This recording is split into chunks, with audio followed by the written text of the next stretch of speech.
علیہ السلام نے عرض کیا وَإِذْ، اور جب، یہ پیچھے سے چلا آ رہا ہے نا وہ بنی اسرائیل کے تذکرے سے، یعنی یاد رکھو، یاد کرو وہ وقت جب ابراہیم علیہ السلام نے کہا رب اجعل ھذا بلدا آمنا، اے پروردگار اس شہر کو امن والا بنا دے۔ پھر وہی بات آ گئی نا امن والی، کہ امن ہوگا باقی ساری ایکٹیویٹیز ہوتی رہیں گی، اور جب کسی معاشرے میں امن قائم نہیں ہوگا تو پھر کچھ بھی نہیں ہو سکتا۔ اسی لیے رسول اللہ صلی اللہ علیہ وسلم نے فرمایا اللہ میں اس فقر اور فاقے سے تیری پناہ مانگتا ہوں جو تیری یاد کو بھلا دے، اور اللہ اس دولت سے بھی تیری پناہ مانگتا ہوں جو دولت تیری یاد سے بھلا دے۔ دونوں ایکسٹریمز ہیں، فرمایا خدایا دونوں سے پناہ مانگتا ہوں۔ رب اجعل ھذا بلدا آمنا، اللہ اس شہر کو امن والا بنا دے۔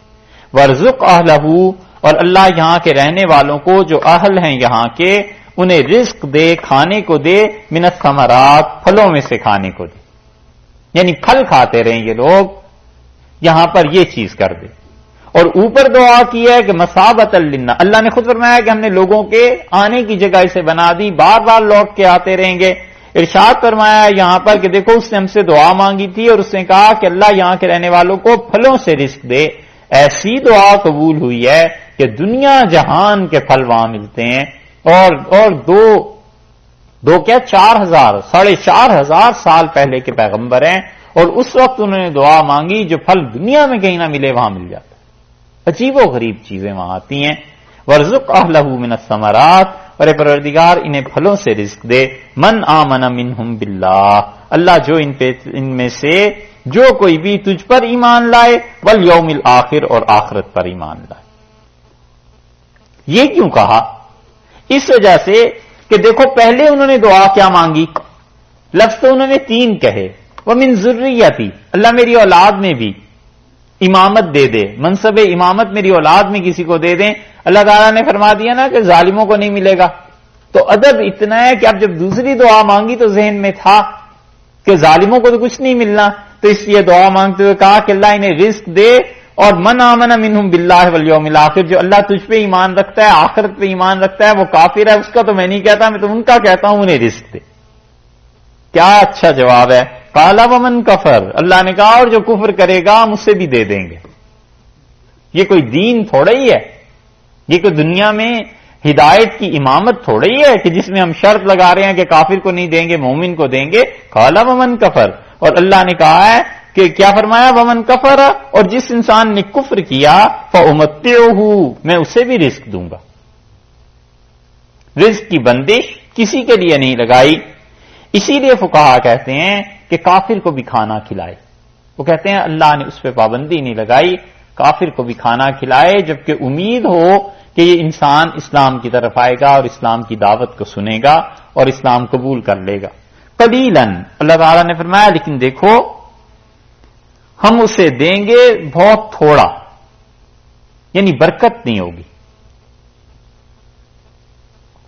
ایمان ہوگا برکت بھی ہوگی، تھوڑا کھایا ہوا بھی جسم کو لگ جائے گا، کفر ہوگا زیادہ بھی کھاتا رہے گا لیکن جو نفع ہونا چاہیے وہ نہیں ہوگا۔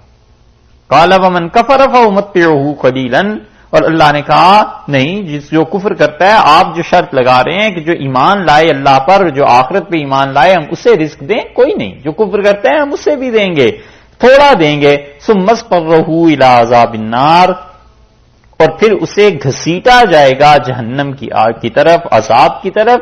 وبئس المصیر، اور لوگوں بہت ہی برا ٹھکانہ ہے وہ جہاں پہ یہ لوگ پہنچیں گے۔ تو ایمان اور کفر میں جب دنیا کی بات آئی تو فرمایا سب کو نوازیں گے، اور جب ایمان کی بات آئی تو اللہ نے کہا صرف ایمان والوں کو دنیا کی امامت، قیادت اور انبیاء علیہ الصلوۃ والسلام کی اتباع، یہ چیزیں وہاں پر ایمان کا ذکر کر دیا، اور دنیا میں فرمایا من کفر، جو کفر کرتا ہے اسے بھی دے دیں گے۔ اور اسی معنی میں وہ حدیث ہے جہاں رسول اللہ صلی اللہ علیہ وسلم نے ارشاد فرمایا کہ تمہاری اس دنیا کی قدر و قیمت اللہ کے ہاں مچھر کے پر کے برابر بھی ہوتی تو اللہ اس میں سے ایک گھونٹ پانی کسی کافر کے پینے کے لیے نہ دیتا۔ اللہ کے ہاں اس کی اتنی وقت بھی نہیں جتنی مچھر کے پر کی۔ وَإِذْ، اور جب، یعنی وہ وقت یاد کرو، وَإِذْ يَرْفَعُ إِبْرَاهِيمُ الْقَوَاعِدَ، اور جب ابراہیم علیہ السلام بنیادیں اٹھا رہے تھے من البیت، گھر سے، گھر سے بنیادیں اٹھا رہے تھے. دیکھیے پچھلی آیت میں چلا ایک بات آئی ہے 126 نمبر میں، وَإِذْ قَالَ، اور جب کہا، ٹھیک ہے شروع یہیں سے ہو رہی نا 126 نمبر آیت، وَإِذْ قَالَ ابراہیم، اور جب ابراہیم علیہ السلام نے کہا. یہاں یہ آیت بھی شروع ہو رہی ہے وَإِذْ يَرْفَعُ ابراہیم، اور جب ابراہیم علیہ السلام اٹھا رہے تھے. تو یہ جو پچھلی یہ جو بعد والی آیت ہے وَإِذْ يَرْفَعُ ابراہیم الْقَوَاعِدَ، اصل میں اس کا تعلق بھی اوپر سے جا کے ملتا ہے کہ وَإِذْ قَالَ ابراہیم رَبِّ اجْعَلْ. یہ اس کا ترجمہ سمجھ میں آ گیا نا، من آمن منہم باللہ والیوم الآخر وارزق اہلہ، یعنی پوری آیت پڑھتے ہیں وَإِذْ قَالَ ابراہیم رَبِّ اجْعَلْ هَذَا بَلَدًا آمِنًا. ابراہیم علیہ السلام نے دعا کی اور عرض کیا کہ میرے پروردگار اس شہر کو امن والا بنا. وارزق اہلہ، یہ جو ہو کی ضمیر ہے لوٹ رہی ہے کدھر؟ وارزق اہلہ من الثمرات من آمن منہم باللہ، اور اس کے ہاں اس شہر میں رہنے والوں کو تو رزق دے جو کوئی بھی اللہ تجھ پہ ایمان لائے اور آخرت پہ. اللہ تعالی نے فرمایا کہ من کفر، اور جو کوئی کفر کرے اس کو بھی ہم دیں گے. تو اہل لغت لکھتے ہیں کہ اہلہ جو ہے من آمنہ کے عوض میں آیا کہ ورزق من آمنہ من الثمرات، اللہ اس کو رزق دے جو کوئی ایمان لایا تجھ پر اور آخرت پر اس کو رزق دے. تو قال ومن کفر، اللہ نے کہا جو کفر کرتا ہے ہم اس سے بھی دیں گے. وَإِذْ يَرْفَعُ ابراہیم الْقَوَاعِدَ، اور جب اٹھائی حضرت ابراہیم علیہ السلام نے بنیادیں. قواعد جو ہے قاعدہ کی جمع، اور قاعدہ کہتے ہیں نیو، بنیاد کیا کہتے ہیں اور اسے فاؤنڈیشن، ہاں یہاں کہتے ہیں. پہلے تو نہیں کہتے تھے آپ، نیو ہی کہتے ہیں، نیو اچھا نیو صحیح ہے. ابراہیم القواعد، حضرت ابراہیم علیہ السلام نے بنیادیں اٹھائیں. اس سے معلوم ہوتا ہے بنیادیں پہلے سے تھیں اور انہوں نے عمارت کو اٹھایا ہے. پہلے بنیادیں تھیں. دیکھیے اللہ تعالی نے فرمایا ہے قواعد، بنیادیں اٹھائیں، یعنی پہلے سے نشانات تھے، کچھ نہ کچھ پہلے تھا اور انہوں نے اس کے اوپر اٹھایا. یہ نہیں کہا انہوں نے گھر بنایا، بلکہ کہا ہے کہ اس کی بنیادیں اٹھائیں، یعنی نئے سرے سے اس کی تعمیر کی، لیکن پہلے کچھ نہ کچھ آثار تھے. اسی لیے بیت اللہ جو بنایا یہ فرشتوں نے بنایا اور پھر تسلسل کے ساتھ آیا ہے. قرآن نے خود کہا ہے آگے چل کے کہ ان اول بیت وضع للناس، اس دنیا میں سب سے پہلا گھر جو اللہ کی عبادت کے لیے بنایا گیا وہ ہے جو مکہ میں. تو پہلے سے گھر تھا، طوفان نوح علیہ السلام میں تباہ ہو گیا، پتھروں کا ایک ڈھیر رہ گیا تھا اور لوگوں کو پتا تھا کہ یہاں ایسی جگہ ہے جہاں خدا دعا سنتا ہے اور لوگ وہاں جایا کرتے تھے. اور حضرت ابراہیم علیہ السلام نے قرآن بتاتا ہے کہ اس کی بنیادیں اٹھائیں، یعنی اسے نئے سرے سے تعمیر کرنے لگے، لیکن پہلے اس کے آثار تھے. من البیت، گھر میں سے. واسماعیل، اور اسماعیل نے بھی، یعنی اسماعیل بھی ان کے ساتھ تھے اور دونوں نے دعا مانگی اور کہتے ہیں ربنا تقبل منا، اے پروردگار ہماری طرف سے قبول فرما لے. انک انت السمیع، بلا شک و شبہ اللہ بس تو ہی ہے جو اپنے بندوں کی سنتا ہے. العلیم، اور اللہ بس تو ہی ہے جو ہماری نیتوں کو جانتا. اسماعیل علیہ السلام حضرت ابراہیم علیہ السلام کے ساتھ تھے نا. اس بات کا ذرا خیال کیجئے گا کہ اس وقت حضرت ابراہیم علیہ السلام کے بیٹے اور بھی ہیں. 4 بیٹے اللہ نے انہیں دیے تھے، اسماعیل، اسحاق، مدین اور مدائن. یہ جو مدین میں حضرت شعیب علیہ السلام کی بستی تھی، یہ بستی در حقیقت حضرت ابراہیم علیہ السلام کے بیٹوں نے ہی بنائی تھی، کیونکہ اللہ نے انہیں کہا تھا کہ نبوت اب آپ ہی کے خاندان، آپ ہی کی نسل میں رہے گی. تو یہاں پر 2 ہیں، ایک ابراہیم علیہ السلام، ایک ان کے بیٹے، اور تو کوئی نہیں. یہ بس خیال رکھیے گا، آگے آیت میں اس کا فائدہ آپ کو پہنچے گا.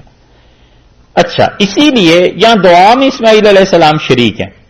جوش انسائکلوپیڈیا میں یہودیوں نے اپنے عقائد میں یہ بات درج کی ہے کہ اگر خواب میں کسی کو حضرت اسماعیل علیہ السلام کی زیارت ہو جائے تو یہودی کہتے ہیں جو دعائیں وہ مانگتا ہے وہ قبول ہو جائیں گی.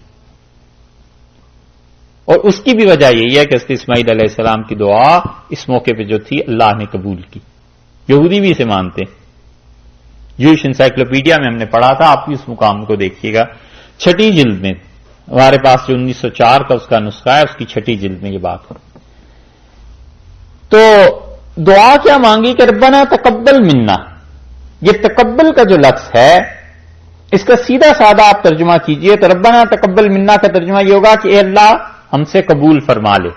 یعنی یہ جو خدمت کر رہے ہیں ہم, اللہ اس کو قبول کر لے. تقبل کا لفظ تفاعل کے وزن پر ہے, اور عربوں کے ہاں تفاعل کے وزن پر جب کوئی چیز آتی ہے نا تو اس میں بنیادی معنی یہ ہوتا ہے کہ یہ چیز پیش کیے جانے کے پریزنٹیشن کے قابل نہیں ہے, اس میں کچھ نقائص رہ گئے ہیں, مگر دوسرے سے کہا جاتا ہے کہ چشم پوشی کیجئے, درگزر کیجئے, بس رکھ لیجئے اسے. تو اپنی اس عبادت کو انہوں نے کسر نقصی کی وجہ سے اس قابل نہیں سمجھا کہ اللہ کے سامنے پیش کریں, تو یوں عرض کرتے ہیں کہ اللہ یہ جو کچھ ٹوٹا پھوٹا ہو گیا ہے بس اسے تو قبول فرما لے. یہ تعلیم ہے اس چیز کی کہ آدمی بڑی سے بڑی نیکی بھی کرے تو ڈرتا رہے اللہ کی بے نیازی سے کہ وہ بے نیاز ذات ہے, اسے تو نیکی کی کوئی ضرورت ہے نہیں, اور میری اگر نیکی رد کر دی تو میرا کیا بنے گا. ربنا تقبل منا انک انت السمیع العلیم. اے پروردگار اس چیز کو ہماری طرف سے قبول فرما لیجئے. یعنی جو حق ادا کرنے کا تھا وہ ہم نہیں کر سکے. اسی لیے رسول اللہ صلی اللہ علیہ وسلم نماز کے بعد کہتے تھے اللہ اکبر اور پھر استغفر اللہ 3 مرتبہ ارشاد فرماتے تھے.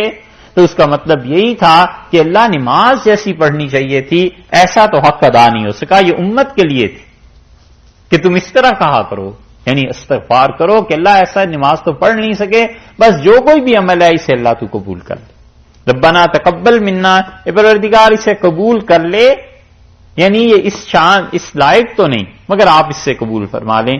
انک انت السمیع, اور اللہ بلا شک و شبہ تو ہی ہے.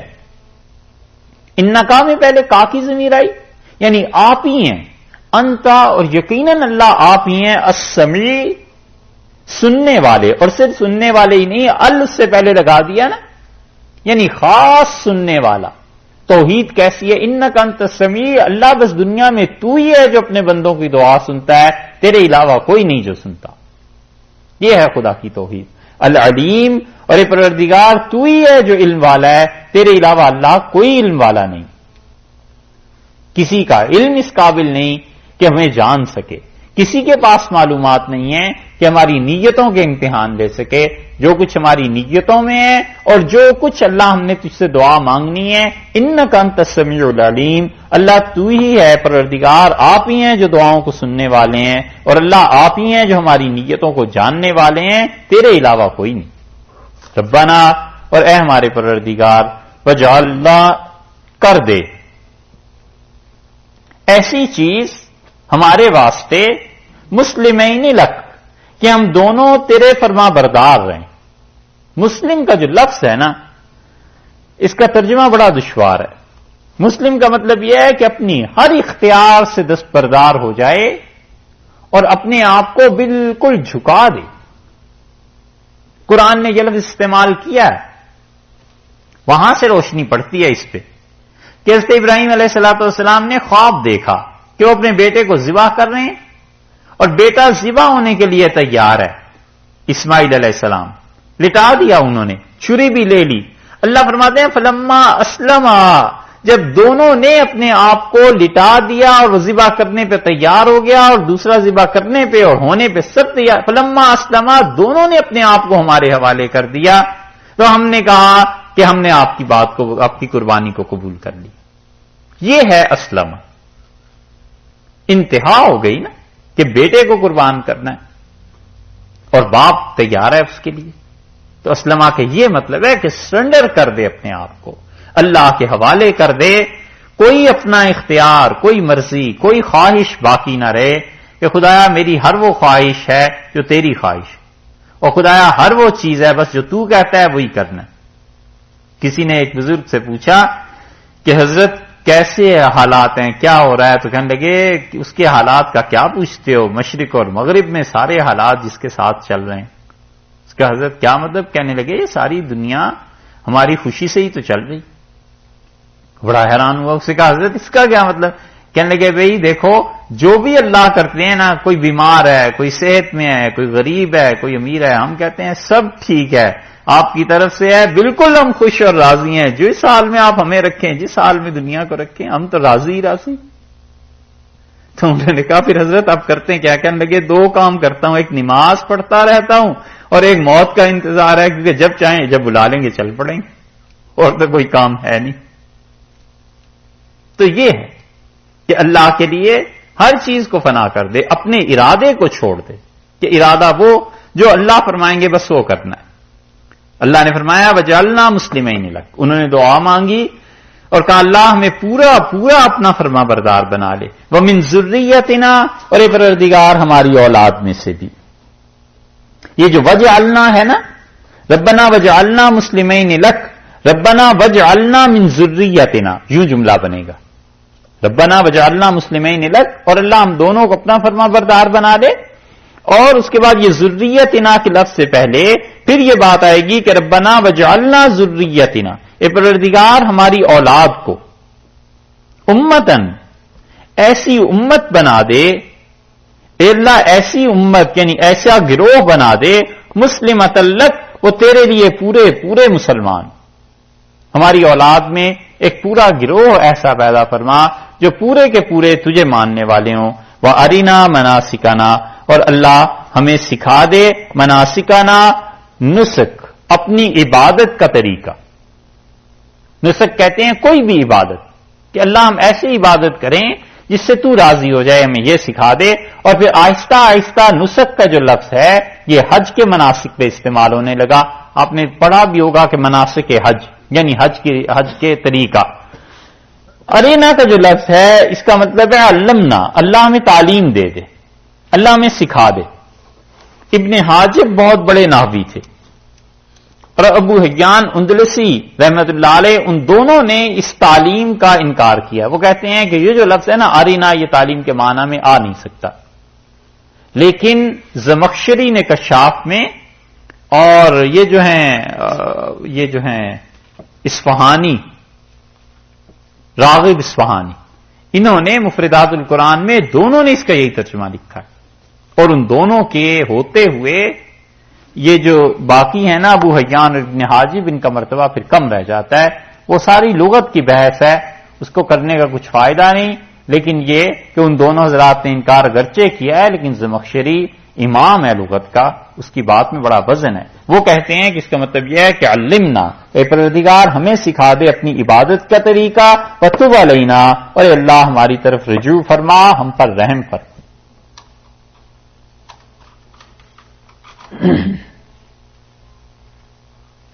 یہ جو توبہ ہے یہ وہ توبہ نہیں ہے جو عام انسان کرتے ہیں. عام لوگوں کی توبہ ہوتی ہے گناہوں سے، کہ گناہ ہو گیا ہے اس سے توبہ. اور جو اللہ کے خاص بندے ہوتے ہیں وہ نیکی کے لیے توبہ کرتے ہیں کہ اللہ نیکی بھی جو کر دی ہے اس پہ بھی تیری شایان نشانی تھی خدایا، اس میں بھی معافی مانگتے ہیں. جو نیکی کرنی چاہیے تھی حقیقتاً ایسی کر نہیں سکے. اور جب اس سے بھی زیادہ آدمی بڑھتا ہے تو خود اپنے وجود پہ شرمندہ ہوتا ہے کہ مجھے ہونا ہی نہیں چاہیے تھا اس دنیا میں کیوں باقی ہوں، سرے سے رہنا ہی نہیں چاہیے تھا مجھ جیسے لوگوں کو. تو جب یہ مقام کسی کا آتا ہے تو پھر وہ جو توبہ کرتا ہے وہ اللہ کے قرب کے لیے کرتا ہے، اللہ کے قرب کے لیے اس طرح کہ وہ کہتا ہے اللہ مجھے اپنا قرب اور نصیب کر دے، اتنا کہ تیری ذات اقدس تک پہنچ جاؤں اور مکمل مجھے معرفت حاصل ہو جائے. وہ خاص الخاص لوگوں کی توبہ ہوتی ہے اور وہ یہاں مراد ہے وتب علینا، اور پروردگار بھرپور رحمتیں ہماری طرف پھیر دے اپنی. یہ نقشبندیہ سلسلے میں ایک بزرگ تھے خواجہ امکنگی رحمت اللہ علیہ، بخارا سے ان کا تعلق تھا، سمرقند سے، اس علاقے سے. انہوں نے اپنی وصیت میں ایک جگہ لکھا ہے، انہوں نے لکھا ہے کہ برائے خدا ہے عزیزان من، میرے عزیزوں میرے دوستوں اللہ کے لیے ایک کام کرو. نویسید برگور مند و سخن، میری قبر کا جو کتبہ ہے نا وہ جو لگاتے ہیں پتھر، اس پہ یہ جملہ لکھ دینا کہ چوں خواجگی در تہے خاک شد، کہ خواجہ جب قبر کی مٹی میں مل گئے جا کے، نکو شد کہ خس کم جہاں پاک شد، اچھا ہوا دنیا سے گندگی کم ہوئی اور خدا کی زمین پاک ہو گئی۔ تو ایسی چیز آ جاتی ہے کہ آدمی کوئی چیز اپنے سے ہوتے ہوئے نہیں دیکھتا، کوئی چیز اپنے سے نہیں دیکھتا، وہ اللہ کی طرف سے وَتُبْ عَلَيْنَا، اور انہوں نے عرض کیا کہ پروردگار خاص رحمتیں ہم پہ نازل فرما، اِنَّكَ أَنْتَ التَّوَّابُ، اور اللہ تو ہی ہے جو تواب ہے، جو بار بار اپنے بندوں کی طرف رحمت سے متوجہ ہوتا ہے، بار بار اس کے گناہوں کو معاف کرتا ہے۔ الرحیم، اور اللہ آپ ہی ہیں جو مسلسل رحم کرتے ہیں، بار بار رحم کرنے والے۔ ربنا، اے ہمارے پروردگار، وَبَعَثْ فِيهِمْ، ان میں بھیج۔ یہ ہم کی ضمیر کدھر لوٹ رہی ہے؟ یہ ہے بات۔ ربنا وَبَعَثْ فِيهِمْ، اللہ ان میں بھیج۔ یہ ان میں سے کون مراد ہے بھائی؟ امت مسلمہ، کہ امت مسلمہ میں بھیج۔ کس کو بھیج؟ عرض کرتے ہیں کہ رسولن، ایک رسول کو۔ نکرہ آ گیا نا، ایک تو رسولن سے ویسے بھی مانا ایک رسول کے بنے، اور تنوین نے اس کو اور تاکید دے دی اور تائید ہو گئی کہ ایک رسول اللہ ان میں ایسے بھیج، منہم، جو ان میں سے ہوں۔ پھر وہی بات آ گئی کہ امت مسلمہ میں سے۔ دعا کون مانگ رہے ہیں؟ حضرت ابراہیم علیہ السلام اور اسماعیل علیہ السلام، ان دونوں نے دعا مانگی کہ پروردگار اس مسلمان امت میں سے ہماری جتنی ذریت نسل ہے اسے مسلمان رکھ، اور اللہ ان میں سے ایک رسول کو بھیج۔ تو پھر رسول جو آنے چاہیے تھے وہ ایسے ہونے چاہیے تھے جو ابراہیم کی بھی اولاد میں سے ہوں اور اسماعیل کی اولاد میں سے بھی ہوں۔ دعا تو انہوں نے مانگی ہے، اسحاق علیہ السلام، انہوں نے تو دعا میں شرکت ہی نہیں ہے، وہ تو یہاں تھے ہی نہیں، تو ان کی اولاد میں آخری رسول کہاں سے آ جاتے؟ سمجھ آئی بات؟ جھگڑا چل رہا تھا نا یہی کہ انہوں نے کہا کہ آخری نبی جس نے آنا تھا رسول، وہ ہمارے ہاں آنا چاہیے تھا، ہمیشہ بنی اسرائیل میں رسول آتے رہے، اور اب آخر پہ پہنچ کے بنی اسماعیل میں سے ایک آدمی اٹھ کے دعویٰ کرتا ہے کہ میں رسول ہوں، تو بنی اسماعیل کا تو اس میں کوئی حصہ ہی نہیں، کیونکہ پچھلے 3000 برس سے رسالت، پیغمبری وہ بنی اسرائیل میں ہی چل رہی ہے، حتیٰ کہ آخری آدمی عیسیٰ علیہ السلام بھی ہمارے بنی اسرائیل میں سے آئے۔ اب ایک آدمی بنی اسماعیل سے اٹھتا ہے، اسماعیل علیہ السلام کی، اور وہ کہتا ہے کہ مجھے خدا نے رسالت دے دی، ہم کیسے اسے مان لیں؟ اللہ نے فرمایا ہے کہ دیکھو انہوں نے اس وقت دعا مانگی تھی اور اس دعا میں اسماعیل بھی شریک تھے، ابراہیم علیہ السلام بھی شریک تھے، تو اب رسول ایسا کوئی نہ کوئی تو آنا چاہیے تھا نا جو ابراہیم علیہ السلام کا بھی پوتا ہو اور اسماعیل علیہ السلام کا بھی بیٹا ہو، یہی نسل آگے چلے، اسحاق علیہ السلام والی نسل میں نہیں۔ تو پھر وہ ایک آدمی کون ہے بتاؤ؟ دیکھا کیسا منطقی جواب ہے۔ اس لیے یہ جو دعا ہے اس سے ملتی جلتی چیز تورات میں بھی آئی ہے، بائبل میں، اور کوئی اس سے انکار نہیں کر سکتا کہ بنی اسماعیل میں ایک رسول نے آنا ہے، کیونکہ انہوں نے دعا مانگی ہے۔ اب وہ کون ہو سکتے ہیں سوائے رسول اللہ صلی اللہ علیہ وسلم کی؟ اسی لیے رسول اللہ صلی اللہ علیہ وسلم، انا دعوت ابی ابراہیم، میں اپنے والد ابراہیم علیہ السلام کی دعا کا نتیجہ ہوں، اور آپ نے فرمایا میں وہ ہوں جس کی بشارت عیسیٰ علیہ السلام نے دی تھی، اور میں وہ ہوں جسے اس کی ماں نے خواب سے پہلے جو چیز دیکھی تھی وہ میں ہی ہوں۔ رؤیا التی امی اراہا، میری ماں کو جو خواب دکھایا گیا تھا والدہ ماجدہ کو، میں اس کی تعبیر۔ یہ ہے، دیکھا آپ نے، ہم جو کہہ رہے تھے نا کہ جو اوپر آیا لفظ کہ من البیت و اسماعیل، اس یرفع ابراہیم القواعد من البیت و اسماعیل، گھر کی بنیادیں اٹھا رہے تھے ابراہیم علیہ السلام، ان کے ساتھ اسماعیل تھے، وہ یہاں آ کے کام آتی ہے بات۔ اگر اس پہ اسحاق علیہ السلام ہوتے تو ہم کہتے ہیں کہ اسحاق علیہ السلام پھر یعقوب علیہ السلام، پھر ان کی امت میں ان کی نسل میں کوئی آ جانا چاہیے تھا، لیکن اللہ نے ایسی چیز کی ہے کہ یہاں باندھ کے رکھ دیا اس بات کو کہ سوائے اس کے کوئی ایک رسول تو آنا ہی ہے۔ اب بتاؤ بنی اسماعیل میں کون آیا؟ تو سوائے حضرت اقدس صلی اللہ علیہ وسلم کے، حضور اقدس صلی اللہ علیہ وسلم کے اور کوئی بنتا ہی نہیں۔ انہوں نے کہا پروردگار اس امت مسلمہ میں سے ہو، یتلو علیہم آیاتی کا، اللہ تیری آیتیں انہیں پڑھ کر سنائے۔ پہلی بات تلاوت کرے، وَيُعَلِّمُهُمُ الْكِتَابَ، اور اللہ قرآن کی تعلیم دے انہیں، کتاب کی، والحکمہ، اور اللہ حکمت کی تعلیم دے، وَيُزَكِّيهِمْ، اور پروردگار ان کا تزکیہ کرے، اِنَّكَ أَنْتَ الْعَزِيزُ الْحَكِيمُ، اور اللہ بلا شک و شبہ تو ہی ہے، تیری ہی ذات ہے جو سب پر العزیز غالب ہے، الحکیم حکمتوں کو تو جانتا ہے۔ یہاں پہ آپ اگر غور کریں تو اللہ تعالی کے نام جتنے آ رہے ہیں یہ سب کے سب ال کے ساتھ آ رہے ہیں۔ کئی جگہ پہ اللہ کے نام بغیر ال کے آتے ہیں، سمیع بصیر ایسے بھی آ جاتا ہے نا، یہاں پر ہر جگہ ال کے ساتھ السمیع العلیم، التواب الرحیم، العزیز الحکیم۔ یہ کیوں آ رہے ہیں؟ اس لیے کہ اللہ نے بتانا ہے کہ اتنی توحید رچی ہوئی تھی ان لوگوں میں، شرک کے اتنے خلاف تھے کہ وہ کہتے ہیں انکا انت، اللہ بلا شک و شبہ آپ اور آپ ہی آپ ہیں اللہ العزیز جو غالب ہیں، اور تیرے غلبے کے علاوہ دنیا میں کسی کا غلبہ نہیں، کسی میں طاقت نہیں، الحکیم، اور اللہ حکمت بھی ختم ہے تجھ پہ پروردگار، تیرے علاوہ کوئی ایسا حکیم بھی نہیں، دانا بھی نہیں، ہر چیز تیرے ہی ساتھ ہے۔ خاص ترائے امتیاز ہے توحید حضرت ابراہیم علیہ الصلوۃ والسلام کا، جس کی ساری زندگی شرک کے خلاف جدوجہد میں گزری ہے، وہ کیسے ان باتوں کو بار بار اللہ کے سامنے عرض نہ کرے؟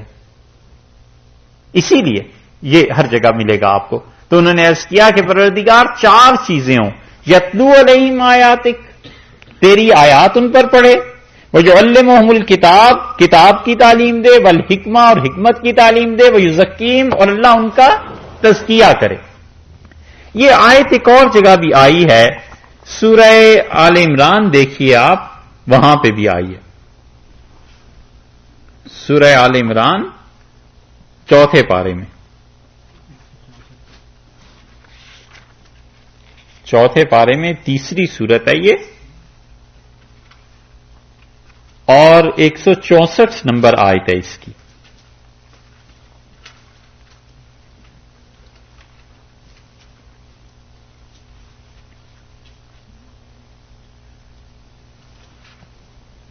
ملی؟ لقد من اللہ علی المومنین، اور اللہ نے بہت ہی احسان کیا ایمان والوں پر، 164 164۔ لقد من اللہ علی المومنین، اور اللہ تعالی نے بہت ہی احسان کیا ایمان والوں پر، اذ بعث فیہم رسولا من انفسہم، جب اللہ نے ایک رسول کو بھیجا۔ یہاں پہ ہاتھ رکھ کے ذرا پیچھے بھی لفظ دیکھتے جائیے، انہوں نے دعا کیا مانگی ہے؟ انہوں نے کہا ربنا وابعث فیہم رسولا، ایک رسول بھیج۔ اللہ نے فرمایا رسولا، ہم نے ایک رسول کو بھیجا، دعا پوری ہوئی نا ان کی۔ من انفسہم، اللہ نے فرمایا کہ انہوں نے ہم نے ایمان والوں پہ احسان کیا، رسول بھیجا، من انفسہم، انہی میں سے۔ انہوں نے کہا تھا رسول منہم، اللہ امت مسلمہ میں سے، اللہ نے کہا امت مسلمہ میں سے بھیجا ہے۔ علی المومنین، ایمان والوں پر احسان کیا، اذ بعث فیہم رسولا من انفسہم یتلو علیہم آیاتہ، وہ کیا کرتا ہے؟ آیات کی تلاوت کر کے انہیں سناتا ہے، ان پر پڑھتا ہے، خدا کی کتاب کی تلاوت کرتے ہیں۔ اور ابراہیم علیہ السلام نے دعا میں پہلی چیز کہی تھی کہ یتلو علیہم آیاتک، اللہ تیری آیتیں پڑھ کے انہیں سنائے۔ دوسری بات وَيُزَكِّيهِمْ، ان کا تزکیہ کرتے ہیں، اور ابراہیم علیہ السلام نے چوتھے نمبر پر یہ بات کہی تھی وَيُزَكِّيهِمْ، اور ان کا تزکیہ کریں، انہیں پاک کریں، ہے نا؟ سمجھ آ رہی؟ اچھا، وَيُعَلِّمُهُمُ الْكِتَابَ وَالْحِکْمَہ، اور انہیں تعلیم دیں کتاب کی اور حکمت کی۔ دیکھ لیجئے کہ انہوں نے عرض کیا تھا وَيُعَلِّمُهُمُ الْكِتَابَ وَالْحِکْمَہ، اللہ نے کہا اور وہ تعلیم دیتے ہیں تمہیں کتاب کی اور حکمت کی۔ چاروں چیزیں جو انہوں نے مانگی تھیں، چاروں چیزیں اللہ نے یہاں پہ جمع کر دی۔ اس مقام کو رکھیے گا اپنے پاس ہی۔ اب آپ آل عمران کے بعد ایک اور آیت دیکھیے، سورہ جمعہ میں 28ویں پارے میں، سورہ جمعہ میں آیت دیکھیے، اور ترتیب کو ذرا خیال میں رکھیے کہ ترتیب حضرت ابراہیم علیہ السلام کے یہاں کیا ہے اور ان دونوں آیتوں میں کیا ہے۔ سورہ جمعہ 28واں پارہ ہے، 62 نمبر 62 نمبر سورہ ہے، اور اس کی سیکنڈ آیت دیکھیے، دوسری۔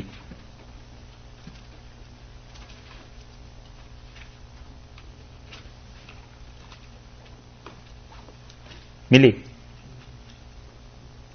هو الذی بعث فی الامیین رسولا منہم، اور وہ اللہ کی ذات جس نے ان ان پڑھ لوگوں میں، امیوں میں ایک رسول صلی اللہ علیہ وسلم کو بھیجا.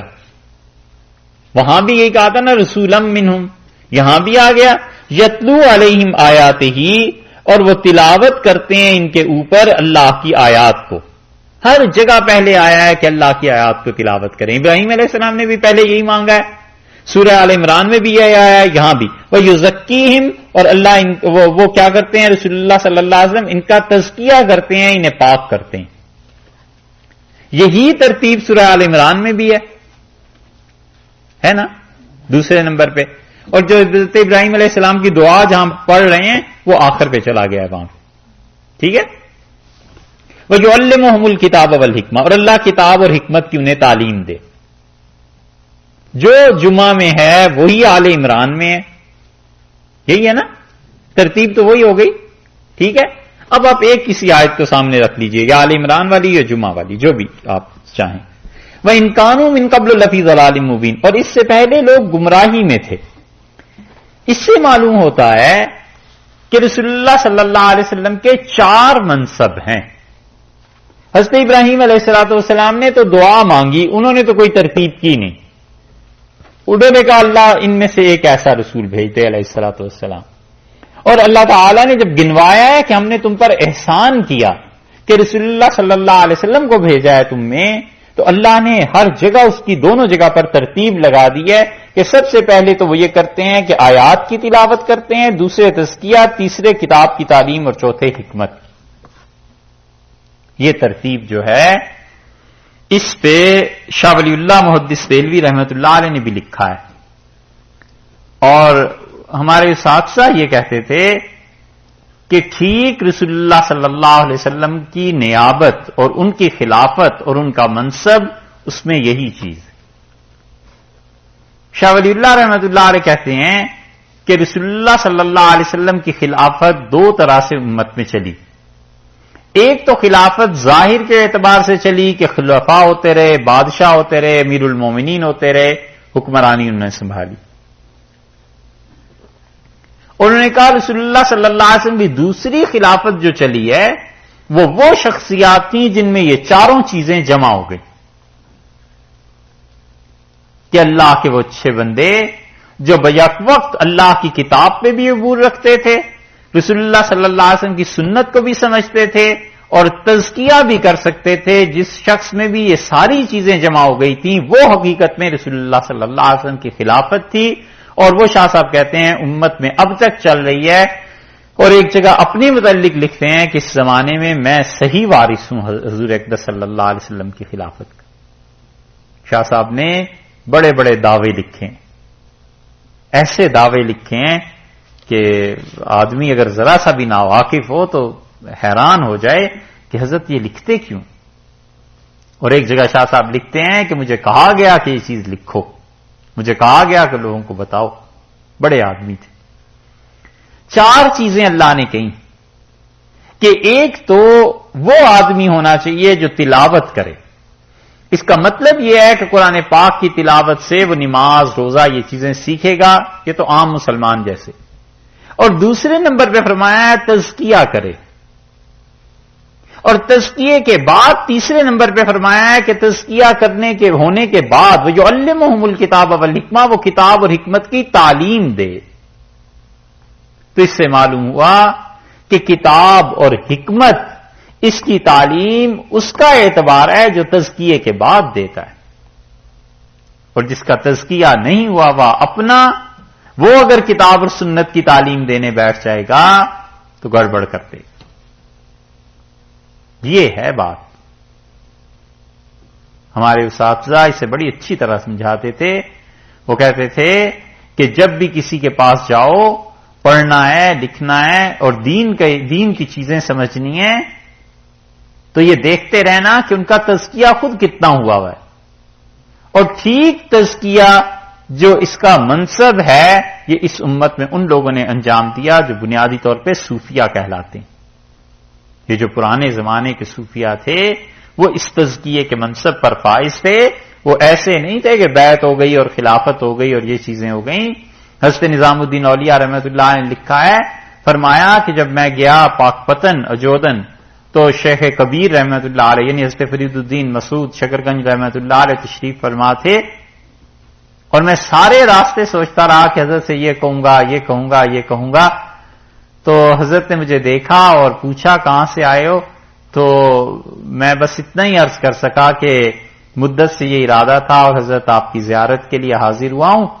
تو حضرت نے فرمایا کہ سیلاب اشتیاقت جاں خراب کردہ، محبت اور ملنے کے شوق نے کتنی جانوں کو برباد کیا ہے دنیا میں۔ تو کہتے تھے حضرت نے مجھ سے پوچھا جب میں نے بیعت کے لیے عرض کیا تو حضرت نے فرمایا کتنے پڑھے ہوئے ہو، عقیدے میں کیا پڑھا ہے؟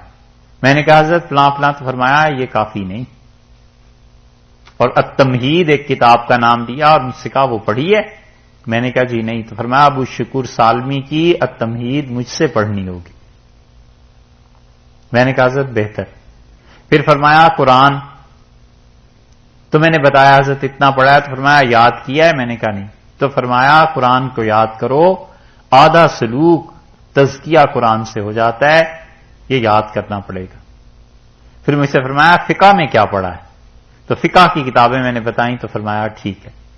پھر مجھ سے پوچھا قرات میں کیا پڑھا ہے، تلفظ بھی قرآن کا صحیح ہونا چاہیے، تو میں نے بتایا، تو اس نے فرمایا یہ کافی نہیں، مجھ سے پڑھنا ہوگا، اور 6 پارے کامل تجوید کے ساتھ حضرت نے مجھے پڑھائے اور فرمایا بس یہ کافی ہے، اب سارا پڑھ لو گے۔ اب ایسے مشائخ ملتے ہیں جو کسی مرید سے پوچھا کریں کہ میاں پڑھے لکھے کتنے ہو، قرآن کتنا پڑھا ہے، حدیث کتنی پڑھی ہے، فقہ کے مسائل کتنے آتے ہیں؟ اب تو کوئی آئے صحیح، ہاں یہی ہے، اب تو کوئی آئے بس بیعت ہونے کے لیے، اور بالکل تیار بیٹھے ہوتے ہیں کہ شکر ہے کوئی تو آیا۔ اور اب تو خلافتیں اتنی آسانی سے مل جاتی ہیں کہ اتنی آسانی سے تو لوگ بیعت نہیں کرتے تھے پچھلے زمانے کے مشائخ۔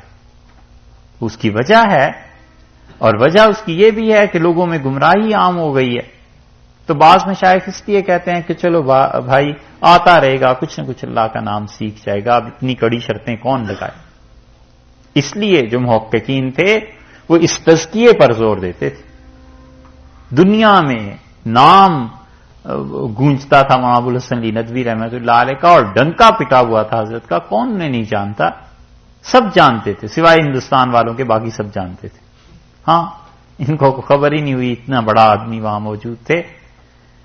اور جب خلافت کی اور ان چیزوں کی تو حضرت کی عمر 90 برس کے قریب قریب ہو گئی، اور اتنی بڑی عمر میں ہزاروں لاکھوں آدمیوں کے تعلق کے باوجود صرف 20-22 آدمیوں کو اجازت دی، خلافت کی کوئی بات ہی نہیں تھی، تاکہ معیار برقرار رہے، یہ چیزیں تھیں۔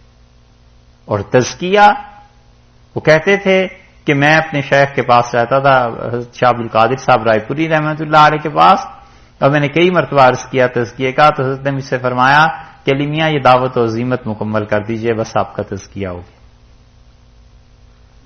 تو جس کام میں بھی انہیں لگا دیا تھا، لیکن تزکیے کے بغیر جو کتاب و سنت ہوتی ہے وہ بھائی بڑی مشکل چیزیں پڑ جاتی ہیں، یا تو اس آدمی کا تزکیہ ہوا ہو، اور یا پھر اس انسان کا تعلق ایسی جگہ سے ہو کہ ان کے علاوہ دین کی بات نہ کرتا۔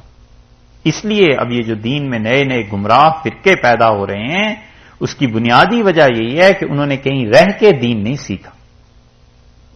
کسی کے ہاں جاتے، 2-4 جوتے پڑھتے، کھاتے، بلکہ جوتے سیدھے کرتے، تو پھر پتہ چلتا کہ سختی سے جب مرحلہ ہوتا ہے کیسے انسان گزرتا ہے، کیا شدت برداشت کرنی پڑتی ہے، کیا چیزیں ہیں، ذکر اذکار ہیں، تو پھر جا کر تزکیہ ہوتا ہے۔ تو ہمارے ہاں چونکہ لوگوں میں یہ مسئلہ رہا نہیں نا، بس کتابیں پڑھ لیں، اور اب تو پڑھنا بھی اٹھ گیا، اب تو کافی ہے سی ڈیز، ہاں وہ گوگل بھی مرشد، وہ تو بہت ہی کافی ہے، اب تو وہ بھی مسئلہ نہیں رہا، مطلب قرآن بھی نہ پڑھو، کسی قاری کے پاس بھی جا کے نہ پڑھو، کمپیوٹر پہ بیٹھ کے قرآن پڑھ لو، لا حول ولا قوت الا باللہ۔ کتنے ہی لوگ ہیں جو کہتے ہیں جی کمپیوٹر پہ بیٹھ کر پڑھ لیں سی ڈی سے، میں کہتا ہوں وہ جو نور اساتذہ کے سینے سے منتقل ہوتا ہے، وہ نور ادھر سے کیسے منتقل ہوگا؟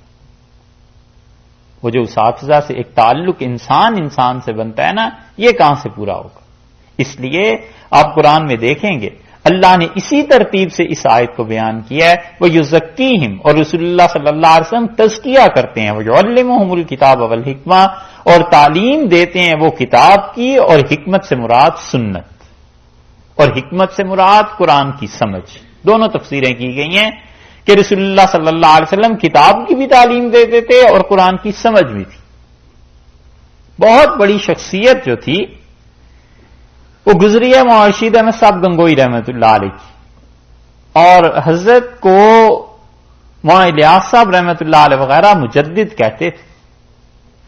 حضرت گنگوئی رحمۃ اللہ علیہ کے سلسلے میں اللہ نے بڑی بڑی برکتیں رکھی، اور مولانا رشید احمد صاحب گنگوئی رحمۃ اللہ علیہ ہر طرح سے کامل تھے، حدیث کوئی جواب نہیں تھا ان کا، ساری زندگی پڑھاتے رہے۔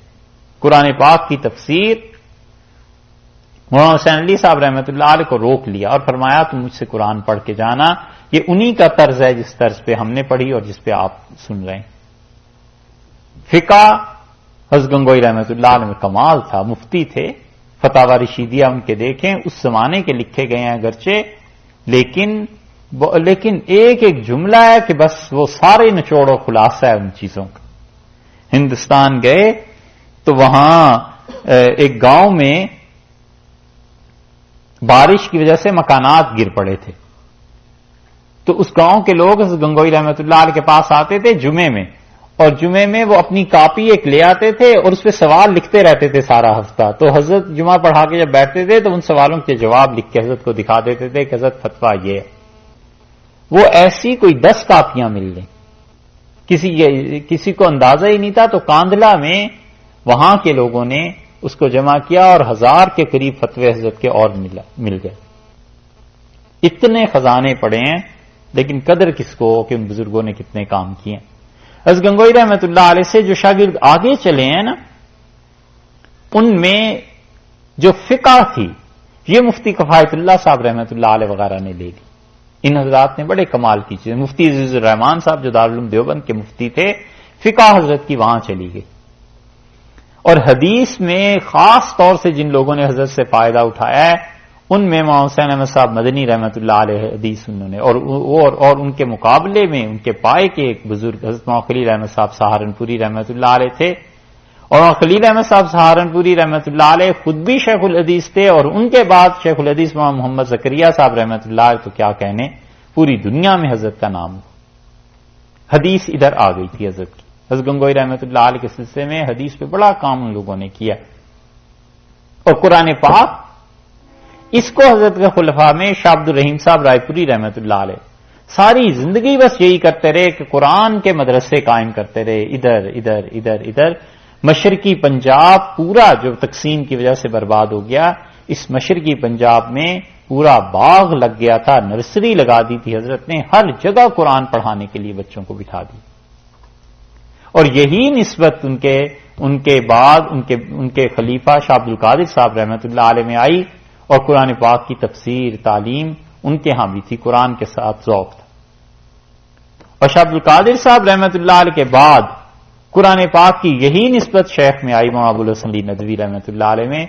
وہ ہم سے خود کہتے تھے کہ میری کوئی تقریر ایسی زندگی میں نہیں ہے جس کا تانا بانا قرآن سے نہ ہو، اور بارہا ایسے ہوا کہ وہ تقریر کرنے کھڑے ہوئے تو انہوں نے کہا یہ جو آیت پہلے پڑھی ہے اس قاری نے، بس ہمیں اس سے اپنی تقریر کا مواد مل گیا ہے، بس قرآن پاک سے ہم بات کرتے ہیں۔ اور یہ بھی ہم سے کئی مرتبہ فرمایا کہ قرآن پاک کے علاوہ کسی بات سے جی نہیں چاہتا ہم تقریر کریں کچھ، اور قرآن پاک کو انہوں نے تفسیر کو ندوہ میں پڑھایا بھی اور پڑھا بھی سید سلیمان ندوی رحمۃ اللہ علیہ سے۔ تو قرآن جو حضرت گنگوئی رحمۃ اللہ علیہ کا ایک چیز تھی، اللہ کا انعام تھا، وہ اس شاخ میں آ گئی۔ اگرچہ یہ سارے حضرات ان پہ غلبہ اور چیزوں کا بھی رہا ہے، مثلا حدیث والے بھی قرآن پڑھتے تھے، فقہ والے بھی قرآن پڑھتے تھے، لیکن امتیاز حضرت گنگوئی رحمۃ اللہ علیہ کے یہاں سے یہ چلا، اور سب کا تزکیہ تھا۔ تو اس لیے یہ جو تزکیے کی شرط ہے نا، یہ جہاں نہیں پائی جاتی، محض کتابوں سے علم اور محض گھر میں بیٹھ کے پڑھنے سے اور اساتذہ سے تعلق نہ رکھنے سے، یہ بڑا مشکل مسئلہ ہے۔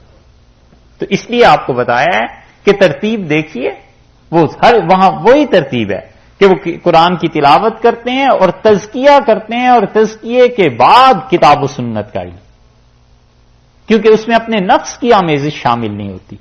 فتویٰ دیتے ہیں تو کھرا دیتے ہیں کیونکہ اپنے نفس سے مٹے ہوئے ہوتے ہیں. یہ چیز، اور یہی قرآن پاک کی نسبت حضرت الیاس صاحب رحمۃ اللہ علیہ میں آ گئی تھی. وہ بھی از گنگوئی رحمۃ اللہ علیہ سے بیعت ہو گئے تھے بچپن میں، اور مولانا الیاس صاحب رحمۃ اللہ علیہ نے، علی میاں صاحب رحمۃ اللہ علیہ کہتے تھے کہ دہلی میں حضرت تشریف لائے ایک دن ہمارے کمرے میں، اور دروازے کی چوکھٹ پکڑ کے کھڑے ہو گئے اور میرے ماتھے کو چوما. مجھ سے کہا علی میاں تمہیں کیا دیں؟ تو میں چپ رہا. تو حضرت نے فرمایا اچھا جائیے، نعمت قرآن آپ کو مبارک. حضرت کہتے تھے میں قرآن پاک کی تفسیر بیان کرتا تھا کچہری روڈ لکھنؤ میں، مسجد تھی، اور فرمایا حضرت کے کہنے کے بعد ایسے ایسے اثرات آنے لگے، ایسی ایسی چیزیں قرآن پاک کی کھلنے لگیں کہ میں نے اس درس کو ختم کر دیا. میں نے کہا یہ باتیں اگر میں نے لوگوں سے بیان کی تو لوگ تو مجھے مار ڈالیں. اتنا علم اللہ نے. اور فرمایا مولانا الیاس صاحب رحمۃ اللہ علیہ تشریف لائے ندوہ میں، تو میں حضرت کو لے گیا، ساری عمارتیں دکھائیں، اور ایک اونچی جگہ پہ عمارت میں پہنچ کے میں نے کہا حضرت اس پہ ایک نظر ایسی ڈال دیجئے جیسے آپ سہارنپور کو دیکھتے ہیں اور جیسے آپ دیوبند کو دیکھتے ہیں. مولانا الیاس صاحب رحمۃ اللہ علیہ کی عظمت، ان کی بزرگی، ان کے تقدس، ان کی ولایت، ان چیزوں پہ حضرت بارہا بات کرتے تھے. فرمایا میں نے حضرت سے عرض کیا کہ ایک بار ندوہ کو ایسی نظر سے دیکھ لیں جیسے آپ دیوبند اور سہارنپور کو دیکھتے ہیں. تو حضرت بڑے خوش ہوئے، مجھے بڑی دعائیں ملی. تو یہ ہے تزکیہ. ربنا وبعث فیہم رسولا منہم، انہوں نے عرض کیا کہ پروردگار ایک رسول ان میں بھیج، یتلو علیہم آیاتک، جو تیری آیات انہیں پڑھ کر سنائے، ویعلمہم الکتاب والحکمہ، اور اللہ کتاب کی تعلیم بھی دے انہیں اور حکمت کی بھی، اور ان کا تزکیہ بھی کرے. یہاں پہ ابراہیم علیہ السلام نے دعا مانگی جیسے آدمی مانگتا ہے، لیکن اللہ نے بتایا کہ ہم نے کیسے احسان کیا ہے کہ وہ رسول اللہ صلی اللہ علیہ وسلم قرآن کی آیات پڑھتے ہیں اور تمہارا تزکیہ کرتے ہیں، اور تزکیے کے بعد تعلیم دیتے ہیں پھر اسی کتاب کی اور سنت کی. تو حکمت سے مراد مفسرین نے دو چیزیں لی ہیں. ایک تو وہ کہتے ہیں کہ قرآن پاک کا فہم، قرآن کا سمجھنا، اور ایک وہ کہتے ہیں کہ تزکیے سے مراد یہ ہے کہ سنت کی اتباع آ جائے. انک انت العزیز الحکیم، اور انہوں نے عرض کیا اللہ تیری ذات ہے جو سب پہ غالب ہے، تو ارادہ فرما لے تو تیرے ارادے کو کوئی ٹال نہیں سکتا. اور حکیم اللہ تو دانا ہے، تو جانتا ہے، اے اللہ تو حکمت والا ہے کہ کب اس ہستی نے آنا ہے. اللہ تو اس دعا کو قبول فرما دے. وَمَن يَرْغَبُ عَن مِّلَّةِ ابراہیم، اور دیکھو جو کوئی بھی بچتا ہے، اعراض کرتا ہے، ہٹتا ہے ابراہیم علیہ الصلوۃ والسلام کی ملت سے. یہاں سے ترغیب شروع ہو رہی ہے کہ رسول اللہ صلی اللہ علیہ وسلم پہ ایمان لاؤ. کیوں؟ اس لیے کہ وہ تمہارے حضرت ابراہیم علیہ الصلوۃ والسلام کے پیروکار ہیں جن کو تم بھی نبی مانتے. یہودیوں تم بھی انہیں کہتے ہو وہ نبی ہیں، عیسائیوں تم بھی کہتے ہو. تو اب یہ ہستی جو ہے ابراہیم علیہ السلام کی دعا کا نتیجہ، انہوں نے کہا تھا نا اللہ سے کہ اللہ ان 4 صفتوں والا کوئی ایک رسول علیہ الصلوۃ والسلام بھیج. اب جب بھیج دیا تو اسے تم کیوں نہیں مانتے؟ دیکھو من یرغب عن ملت ابراہیم، جو ابراہیم علیہ الصلوۃ والسلام کے دین سے ہٹے گا. رغب عن کسی چیز سے نفرت، ہٹنا، اور رغب فی کسی چیز میں انٹرسٹ لینا، دلچسپی ہونا. تو رغبہ کے بعد عن کا لفظ لائے ہیں. من یرغب عن ملت ابراہیم، اور جو کوئی ابراہیم علیہ الصلوۃ والسلام کی ملت سے ہٹے گا، الا من سفہ نفسہ، بس وہ وہی ہے جو کوئی سفہ نفسہ اپنی جی کو بے وقوف بناتا ہے. بے وقوف آدمی ہلکا کرتا ہے اپنے آپ کو، بس وہی ہے جو بے وقوف ہے کہ ہٹتا ہے ان کی ملت سے، ان کے مذہب سے، ان کے دین سے، ابراہیم علیہ السلام کے. وَلَقَدِ اسْتَفَيْنَاهُ فِي الدُّنْيَا، اور بلا شک و شبہ چن لیا تھا ہم نے اس کو. ہو کی ضمیر کدھر لوٹی؟ حضرت ابراہیم علیہ السلام کی طرف. وَلَقَدِ اسْتَفَيْنَاهُ فِي الدُّنْيَا، اور ہم نے انہیں چن لیا تھا دنیا میں. دیکھیے نا پیچھے سے ابراہیم علیہ السلام کا تذکرہ ہی آ رہا ہے کہ جو کوئی ابراہیم کے دین سے ہٹتا ہے علیہ الصلوۃ والسلام کے، وہ بے وقوف ہے. وَلَقَدِ اسْتَفَيْنَاهُ، کیونکہ ہم نے انہیں چن لیا تھا ابراہیم علیہ السلام کو، فی الدنیا، دنیا میں، وَإِنَّهُ، اور بلا شبہ وہ، حضرت ابراہیم علیہ السلام فی الآخرۃ، آخرت میں لمن الصالحین، ہمارے بڑے نیک بندوں میں ہوں گے، صالحین ہمارے نیک بندوں میں ہوں گے۔ یہ جو لفظ ارشاد فرمایا کہ ہمارے نیک بندوں میں، یعنی جن پہ ہم خاص انعام کریں گے ابراہیم علیہ السلام، ان بندوں میں ہوں گے۔ اسی لیے حضرت ابراہیم علیہ السلام کے بیٹے اسحاق، ان کے پوتے یعقوب اور پڑپوتے حضرت یوسف علیہ السلام، ان کی دعا سورہ یوسف میں آئی ہے۔ انہوں نے کہا کہ اللہ تو نے اتنے انعام مہربانیاں کی، اب آخری وقت آ گیا، توفنی مسلمن، اللہ مسلمان ہونے کی حالت میں مجھے وفات دے، والحقنی بالصالحین، اور اللہ صالح لوگوں کے ساتھ حشر کر کے آمد۔ وہاں بھی صالحین کا لفظ ہے، یہاں بھی ابراہیم علیہ السلام کے متعلق ایک یہ بات آپ دیکھیے گا قرآن پاک میں، جہاں کہیں ابراہیم علیہ السلام کا اور موسیٰ علیہ السلام کا تذکرہ آتا ہے نا، اکثر و بیشتر مقامات پہ اللہ تعالیٰ اصل بات کو چھوڑ کے ان دونوں کی تعریف کرتے ہیں۔ اب یہاں پہ بھی بات تو چل رہی ہے کہ رسول اللہ صلی اللہ علیہ وسلم پہ ایمان لاؤ، اور اس کے بعد جب ان کا ذکر آیا ہے اللہ نے فوراً ان کے لیے تعریف کی بات کی، وَلَقَدِ اسْتَفَيْنَاهُ فِي الدُّنْيَا، ہم نے دنیا میں اس آدمی کو چن لیا، مصطفیٰ چنا ہوا، وَإِنَّهُ فِي الْآخِرَةِ لَمِنَ الصَّالِحِينَ، اور آخرت میں وہ بڑے صالح لوگوں میں سے ہیں، مطلب یہ کہ جن پہ خاص انعامات ہوں گے۔ رسول اللہ صلی اللہ علیہ وسلم نے فرمایا ابراہیم علیہ السلام کو اللہ بلائیں گے۔ دنیا میں پہلی مرتبہ جس نے غلاف بیت اللہ پہ ڈالا ہے وہ ابراہیم علیہ السلام تھے، ان سے پہلے بیت اللہ پہ غلاف کوئی نہیں چڑھاتا تھا، تو انہوں نے بیت اللہ پہ غلاف چڑھایا، قیامت میں ان کو اجر کیا دیا جائے گا؟ رسول اللہ صلی اللہ علیہ وسلم ساری دنیا جب کہ برہنہ ہوگی، اول من کسا ابراہیم، سب سے پہلے اللہ ابراہیم علیہ السلام کو جنت سے منگا کر لباس دیں گے، کیونکہ خدا کے گھر کی انہوں نے تعظیم کی نا۔ اس لیے اس امت کے زوال کی چیزوں میں سے ایک یہ ہے کہ آپ حج اور عمرے پہ چلے جائیں، خدا کے گھر کی یہ تعظیم نہیں کرتے۔ کیسی چیخ و پکار پڑی ہوتی ہے، بیت اللہ کے اندر لڑائی ہو رہی ہے، حتیٰ کہ الیاذ باللہ جیبیں کاٹ رہے ہیں اور کیا کیا حرکتیں کر رہے ہیں، یہ اس خدا کے گھر کی تعظیم ہو رہی جس کو اللہ نے فرمایا ہے کہ پاک رکھنا۔ تو یہ اس گھر کی تعظیم میں جو فرق آیا ہے، اس فرق کی وجہ سے مسلمانوں پہ بڑا فرق پڑ گیا ہے۔ اپنی حد تک کوشش کرتے رہنا چاہیے کہ خدا کے گھر کی تعظیم رہے۔ اذ قال لہ ربہ اسلم، جب اس کے پروردگار نے اسے کہا، اذ قال لہ جب اس کے لیے کہا، یعنی ابراہیم علیہ السلام کے لیے، ربہ اس کے پروردگار نے، اسلم ہمیں مان لے، مانے ہوئے تو پہلے ہی سے تھے، مطلب یہ کہ ہر معاملے میں تمہارا ارادہ ختم ہو جائے اور ہماری بات ماننی ہے۔ قال اسلمت لرب العالمین، اس نے کہا کہ میں ایمان لاتا ہوں، میں تسلیم کرتا ہوں لرب العالمین، اس رب کے لیے جو تمام جہانوں کا ہے۔ ایک منٹ نہیں لگا اور اس نے کہا پروردگار جو تمام جہانوں کا مالک ہے، میں نے اس کا اسلام قبول کیا، یعنی اپنے آپ کو اس کے لیے مٹا دیا۔ وَوَصَّىٰ بِهَا ابراہیم بنی، اور ابراہیم علیہ السلام نے وصا کا ایک مطلب تو یہ ہے کہ وصیت کی، اور وصیت کا مطلب یہ کہ انہوں نے اس بات کو پکا کیا۔ وصیت ضروری یہی نہیں ہے کہ جو موت سے پہلے کی جاتی ہے، بلکہ اس وصیت کے معنی بھی یہی ہے کہ وہ ایک طرح سے اپنی بات پکی کرتا ہے کہ میرے بعد یہی کرنا۔ وصا کا ایک ترجمہ یہ بھی کیا گیا ہے کہ انہوں نے حکم دیا۔ کس نے؟ بہا، اس کے ساتھ، وصا، اور ابراہیم علیہ السلام نے حکم دیا۔ یہ ابراہیم علیہ السلام نے بات پکی کی، بہا اس کے ساتھ، ہا کی ضمیر لوٹ رہی ہے ملت کی طرف۔ اوپر جو آیا ہے نا وَمَن يَرْغَبُ عَن مِلَّةِ ابراہیم، جو کہ ابراہیم علیہ السلام کے دین سے پھرتا ہے، جہاں سے رکوع شروع ہو رہا تھا، آئیے نا ملت کا ایک لفظ، یہ ضمیر اس کی طرف جا رہی ہے۔ وَوَصَّىٰ بِهَا، اور اسی مذہب اسی ملت کے لیے وصیت کی، حکم دیا ابراہیم علیہ السلام نے، بنی اپنے بیٹوں کو۔ اور ابراہیم علیہ السلام کے ساتھ اور کس نے اپنے بیٹوں کو یہ حکم دیا تھا؟ اور کس نے؟ وَيَعْقُوبَ، اور یعقوب نے بھی حکم دیا۔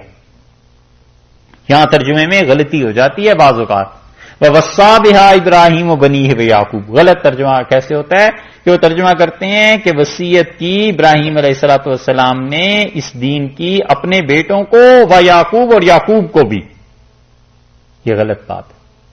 ترجمہ یوں بنے گا کہ وَوَصَّى بِهَا ابراہیم وبنیہ.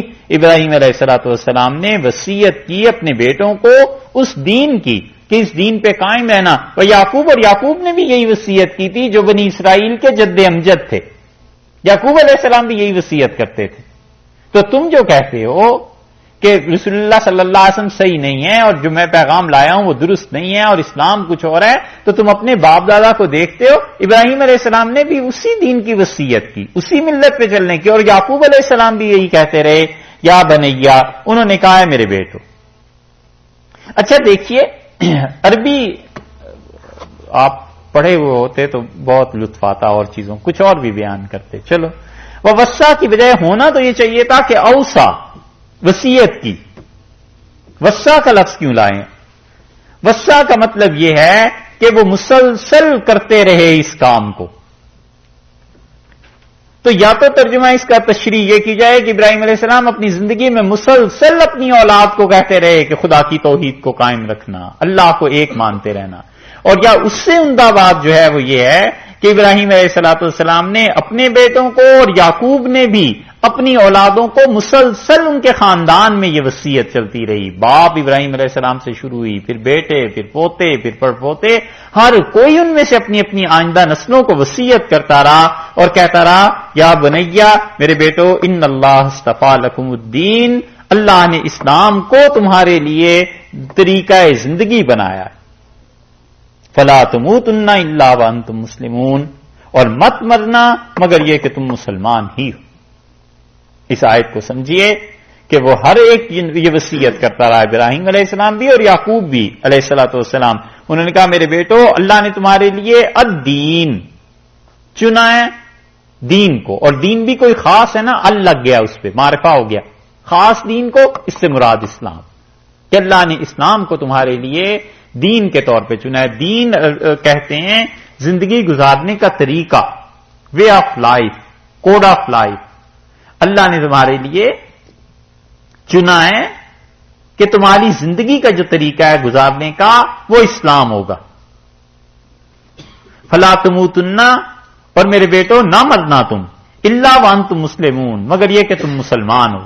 تو مرنا تو اپنے اختیار میں ہے نہیں، کب موت آ جائے. تو اس کا مطلب یہ ہے کہ میرے بیٹو ہر وقت خدا کے دین پہ قائم رہنا، صبح سے شام اور شام سے صبح تک، اور اللہ کے لیے قائم رہو گے تو پھر موت اسلام پہ ہی آئے گی نا. فلا تموتن الا وانتم مسلمون، مت مرنا مگر یہ کہ اسلام کی حال. مولانا عبد الماجد دریابادی نے اس پہ لکھا ہے رحمت اللہ علیہ نے.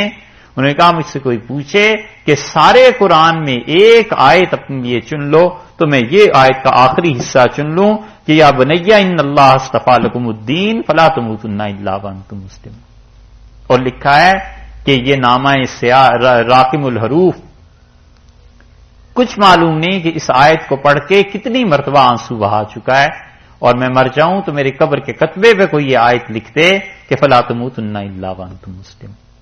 اور موت بس ایمان کی حالت میں تمہیں آنی چاہیے میرے بچوں، اسلام کے علاوہ کسی دین کو قبول نہ کرنا. اس قال لبنی، جب اس نے کہا، کس نے؟ حضرت یعقوب علیہ الصلوۃ والسلام. اس قال لبنی ہے، اچھا ہو رہا ہے کہ ام کنتم شہداء. دو ترجمے ہیں اس کے. یہ ام کا لفظ دونوں طرح استعمال ہوا ہے، دیکھیے گا غور سے اسے. ام کا ایک ترجمہ تو یہ ہے کہ یہ سوال پوچھا جا رہا ہے انکار کے معنی میں کہ ام کنتم شہداء، کیا تم اس وقت موجود تھے؟ تم تو سرے سے تھے ہی نہیں. اذ حضر یعقوب الموت، جب یعقوب علیہ الصلوۃ والسلام پر وفات آ رہی تھی، تم تو سرے سے تھے ہی نہیں. تم کیسے کہتے ہو کہ انہوں نے کہا تھا یہودی رہنا سارے؟ اور دوسری چیز کہ ام کنتم شہداء، اور تم خوب جانتے ہو کہ جب موجود تھے حضرت یعقوب علیہ الصلوۃ والسلام کے بیٹے، جب ان پر موت آئی، جب وفات کی کیفیت ان پہ طاری ہوئی، تو ام کو بعض حضرات نے لیا ہے کہ یہ سوال ہے اور انکار ہے اس کا کہ تم جھوٹ کہتے ہو کیونکہ تم موجود ہی نہیں تھے. ام کنتم شہداء، تم تو موجود ہی نہیں تھے، جھوٹ کہتے ہو. اور دوسرا ترجمہ یہ کیا گیا کہ تمہارے اسلاف، تمہارے بڑے تو موجود تھے نا، وہ تو سارے جانتے تھے کہ حضرت یعقوب علیہ السلام نے وصیت کی تھی توحید کی، اور وہی وصیت نسلاً بعد نسل تم میں منتقل ہوتی رہی ہے. اب تم کہتے ہو کہ یہودی ہو جاؤ، تو کیوں جھوٹ بولتے ہو؟ یہ وصیت تم تک نہیں پہنچی. یہ ہیں دونوں ترجمے ام کے. ام کنتم شہداء، کیا تم موجود تھے اس وقت؟ پہلا ترجمہ کر رہے ہیں اذ حضر یعقوب الموت، جب یعقوب علیہ السلام پر وفات آئی، موت آئی ان کے سامنے، یعنی وفات کی کیفیت شروع ہوئی ان کی. یہ دوسرا ترجمہ کر لیجئے کہ تم تو موجود ہی تھے، یعنی تمہارے بڑے موجود ہی تھے. وفات کے وقت سب کے بیٹے پوتے حاضر ہی ہوتے ہیں، جو بھی اس وقت گھر میں ہو، تو تم لوگ تو موجود ہی تھے. مراد تمہارے بڑے، اور وہ نسلاً بعد نسل تم میں منتقل ہوتی آئی. اذ قال لبنی، جب انہوں نے اپنے بیٹوں سے کہا کہ ما تعبدون من بعدی، میرے بیٹو میرے وفات کے بعد، مرنے کے بعد کس کی عبادت کرو. اذ قال یعقوب، یہ جو ہے نا پیچھے اذ حضر یعقوب الموت، دوبارہ ہے نا اذ، پھر اس کو بھی اس کے ساتھ ملائیے. اذ حضر یعقوب الموت اذ قال یعقوب لبنی، جب بنی اپنے بیٹوں سے انہوں نے کہا ما تعبدون من بعدی، میرے بعد تم کس کی عبادت کرو. یہ ایسا سوال ہے کہ امریکہ میں جتنے آپ رہ رہے ہیں نا، اور پورے یورپ میں، اور جتنے لوگ زندگیاں گزار رہے ہیں، سب کے لیے ہم سمجھتے ہیں اپنی اولادوں سے پوچھو ما تعبدون من بعدی، بچوں میرے بعد کون سا دین اختیار کرو گے، کس دین پہ تم قائم رہو گے. اگر مسلمان یہاں ادارے نہیں بنائیں گے اور یہاں اہل علم نہیں ہوں گے اور بر وقت جس گائیڈنس کی ضرورت ہے یہ نہیں ہوگی، تو یہ بہت بڑا فتنہ اٹھے گا اور بہت بڑا مسئلہ بن جائے گا. سوال یہی پیدا ہوتا ہے کہ ما تعبدون من بعدی، میرے بچوں میرے بعد تم کس کی عبادت کرو گے؟ جتنا دین میرے پاس تھا میں نے تمہیں پہنچا دیا، اگلی نسل کہاں جائے گی؟ یہ سب کے لیے سوال ہے جس کو لوگ سوچتے نہیں ہیں اور ادارے نہیں قائم کرتے. بڑی بڑی مساجد بناتے ہیں، ایسی مسجدیں جہاں پر اتنا اچھا قالین ہوتا ہے کہ پاؤں دھنس جاتا ہے، اور پیشانی اگر سجدے میں ٹکائیں آپ تو ناک سے سانس نہیں لیا جاتا، آدمی لمبا سجدہ کوئی نہیں کر سکتا. اور جہاں ایسی مساجد کے لوگوں کو ہم جانتے ہیں جنہوں نے صرف واش رومز کے لیے $1,00,000 خرچ کر دیے کہ جناب سیٹ ایسی نہیں تو ایسی ہونی چاہیے، یہ ہونا چاہیے اور وہ ہونا چاہیے، اور بس ان کا چلے تو چاندی کی دیواریں اپنی مسجدوں کے لیے کھڑی کر دیں. اور ان ظالموں کو کچھ ہوش نہیں ہے کہ ادارے کیوں نہیں بناتے جہاں سے شخصیات پیدا ہوں، اس اگلی نسل کو سنبھالے. اس قرآن کو کون پورے امریکہ میں ہے جو پڑھا سکتا ہو انگلش میں، اور ان بچوں کو جن کی تربیت انگلش میں ہوئی ہے وہ بچے انگلش بولتے ہیں. ہم جہاں کہیں جاتے ہیں دیکھتے ہیں جو بچہ 5-7 سال کا بولنے کے قابل ہو گیا نا، یہ بچے جب آپس میں ملتے ہیں ہمیشہ انگلش بولیں گے، ہمیشہ. ہمیں نہیں معلوم کہ اردو، بس 2-4 جملہ کوئی اردو کا آ گیا ایک آدھ لفظ، مگر نہ یہ ہمیشہ انگلش بولتے ہیں جیسے ان کی تہذیب گئی. تو ہونا ہے.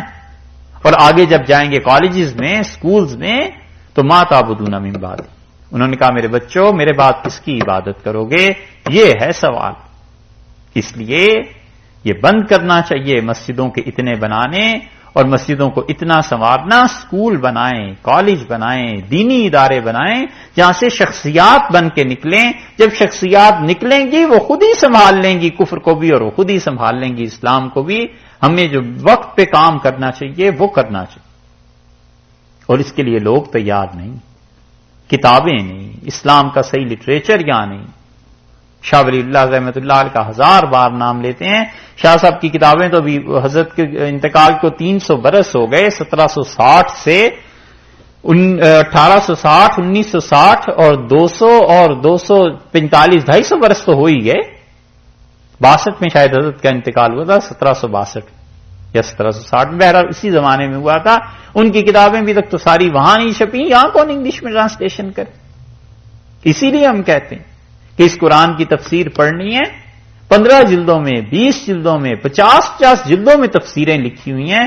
اللہ کے بندو، کوئی ایک تفسیر مجھے انگلش میں بتاؤ جو 10 جلدوں میں لکھی گئی ہو. 4 جلدیں، 5 جلدیں، اس سے زیادہ ہم نے نہیں دیکھی. اور 4 جلدوں میں بھی یہ کہ 1 جلد 2 جلدیں تو قرآن پاک کی اپنی ہی ہیں. کہاں ہیں یہ کتابیں؟ یہ اگلی نسلیں پڑھیں گی کہاں؟ ما تعبدون من بعدی، میرے بعد کس کی عبادت کرو گے؟ ڈالرز کی. دوسری نسل آئے گی، وہ اس سے کم دین ہوگا، اور تیسری نسل میں پھر بیڑا غرق ہو جائے گا. اس لیے جو علم ہے، جو حکومت ہے، بادشاہت ہے، آپ غور کر لیجئے گا. اب کچھ عرصے سے یہ 3-4 پشتوں سے زیادہ نہیں چلتی. بڑے بڑے بادشاہ 4 پشتیں نکالتے ہیں، 5 پشتیں، پھر انقلاب آ جاتا ہے، کوئی اور طبقہ غالب آ جاتا ہے، حکمرانیاں ایسی چلی جاتی ہیں. علم بھی ایسے ہی چلا جاتا ہے کہ کسی اچھے آدمی نے علم کا پودا لگایا، بیٹے ہوئے، آگے پھر پوتے ہوئے، پڑپوتے ہوئے، اور 5ویں نسل میں علم ختم ہو گیا، کہیں کے کہیں پہنچ گئے. آپ سوچیں یہاں کیا ہوگا؟ کوئی تعلیم کا بندوبست نہیں. ہم آپ سے پوچھتے ہیں، آپ کبھی غور کریں، ہرات میں رہتے تھے لوگ، کابل میں رہتے تھے، افغانستان میں رہتے تھے، ایران میں حتیٰ کہ رہتے تھے. جب مسلمانوں کی فتوحات ہوئی ہیں تو انہوں نے قرآن پاک کی تفسیریں لکھی ہیں، حتیٰ کہ اسپین والوں نے لکھی. تو انہوں نے قرآن کی تفسیر کیا کی؟ عربی میں لکھ دی. ہندوستان والوں نے اردو میں لکھ دی، 10 جلدوں میں، حتیٰ کہ 20 جلدوں میں اردو کی تفسیریں مل جائیں گی. مواہب الرحمان مثلاً مل جائے گی. تو انہوں نے عربی کو پڑھا نا، تفسیر کو پڑھا، پھر اپنی زبان میں. فرق کیا پڑتا ہے آخر؟ اردو کی بجائے اگر انگلش میں لکھی جائے، جس آدمی نے انگلش پڑھی ہوئی ہو اور قرآن کو جانتا ہو، سمجھتا ہو، تو بجائے اردو کے انگلش اس کی میڈیم آ گیا. ہونا چاہیے یا نہیں ہونا چاہیے؟ جب ہونا چاہیے تو 300 سال سے انگریزوں سے واسطہ ہے. 18ویں، 19ویں، 20ویں صدی گزر گئی، اور 300 برس میں ایک ڈھنگ کی تفسیر، کسی حدیث کی کتاب، کوئی حدیث کی شرح، کوئی فقہ کی شرح، انگلش کا دامن خالی. ما تعبدون من بعدی، میرے بعد کس کی عبادت کرو گے؟ یہ آیت ایسی ہے جو لکھ لکھ کے گھروں میں بھیجنی چاہیے کہ تم سوچو. اس قال لبنی، جب یعقوب علیہ السلام نے کہا میرے بچوں میرے بعد کس کی عبادت کرو گے؟ قالوا نعبد الہ کا، انہوں نے کہا ابا ہم عبادت کریں گے الہ کا، آپ کے پروردگار کی، جو آپ کا خدا ہے. وہ الہ آبائی کا، اور جو اللہ تھا آپ کے آبا و اجداد کا. اور آپ کے آبا و اجداد میں ابراہیم، اسماعیل اور اسحاق، تین نام انہوں نے لیے کہ ابا ہم ان کی عبادت کریں گے. اچھا یہ کہہ کون رہے ہیں؟ یعقوب علیہ السلام کہہ اپنے بیٹوں سے رہے ہیں. اور یعقوب علیہ السلام کے والد کون ہوئے؟ اسحاق علیہ السلام. اور ان کے والد ابراہیم علیہ السلام. ٹھیک ہے، اسماعیل علیہ السلام درمیان میں کہاں سے آ گئے؟ وہ الہ آبائی کا ابراہیم و اسماعیل و اسحاق. انہوں نے کہا جو آپ کے آبا و اجداد تھے. تو اس پہ اسماعیل علیہ الصلوۃ والسلام تو ان بچوں کے کیا لگے؟ چچا تایا. بڑے چچا ہوئے نا، تایا ہوئے. اس سے فقہا نے دلیل لی ہے. فقہا کہتے ہیں کہ تایا بھی جو ہے وہ باپ کے حکم میں آ جاتا ہے. تایا بھی باپ کے حکم میں آ جاتا ہے، ادب کے اعتبار سے بھی اور بعض مرتبہ وراثت کے مسائل میں بھی. اس آیت کو 1000 بار آپ پڑھ جائیے، مگر فقیہ جس نظر سے دیکھتا ہے نا کہ اس سے حکم کیا ثابت ہوتا ہے، ہر آدمی نہیں سمجھ سکتا اس کو.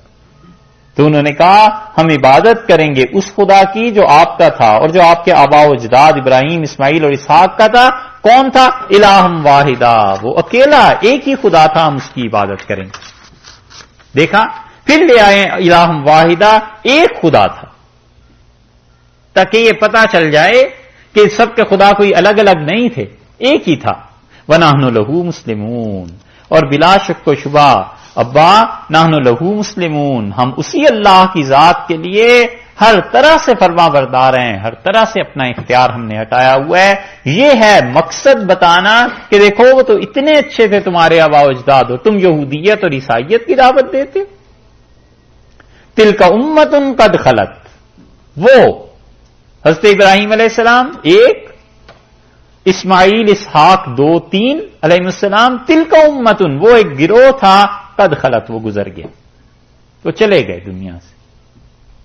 یہ آپ بھی سوچیں، تلک امت قد خلت، کتنے سال جی لیں گے؟ اور 30 سال 40 سال، بس پھر سب نے چلے جانا ہے، اور پھر اگلی نسلیں آئیں گی، اور ادارے بناؤ نہیں، اور پھر کیا ہوگا؟ اگلی نسلوں کے دین کے تحفظ کون کرے گا؟